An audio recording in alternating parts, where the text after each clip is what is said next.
Hello বন্ধুরা, good morning. আজকে পরিবারকে নিয়ে বেরিয়ে পড়লাম আবার একটা ছোট্ট ব্লগের উদ্দেশ্যে। আমরা এখন চলে এসেছি একটা প্রত্যন্ত গ্রামাঞ্চলে। হ্যাঁ, কী ভাবছো? না না না, প্রত্যন্ত গ্রামাঞ্চল ভেবো না। এটা কিন্তু কলকাতা থেকে 10 কিলোমিটার দূরে একটি গ্রামাঞ্চল, যেখানে খুব সুন্দর সাইট সিইং করার জন্যই আজকে আমরা এসেছি।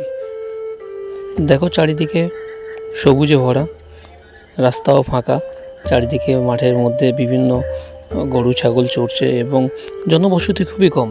যারা ট্রাভেলস ব্লগ করো তাদের জন্য খুব সুন্দর জায়গা, এবং যারা ফটোশ্যুট করো তাদের জন্য খুব সুন্দর জায়গা। কি হঠাৎ করে এখানে দেখছি একটা বাড়ি হচ্ছে, যে আগে কিন্তু ছিল না, এখন দেখছি বাড়িও হচ্ছে এখানে। আশেপাশে পুরো ফাঁকা মনোরম পরিবেশ, তোমাদের সকলের জন্য খুবই উপকারী হবে। বেশি দূর যাব না, আমরা অল্প করে দেখাবো ব্লগটাকে। আর যারা যারা এই অ্যাড্রেসটা জানতে চাও আমাকে কমেন্ট করো, আমি তোমাদের এই অ্যাড্রেসটা দিয়ে দেবো। চারিদিকে এখন নতুন নতুন অনেক বাড়ি হয়ে উঠেছে এবং পিকনিকের জন্য একদম উপযুক্ত স্পট। আস্তে আস্তে দেখছি আকাশটা অন্ধকার হয়ে আসছে, বেশি আমরা এগোবো না।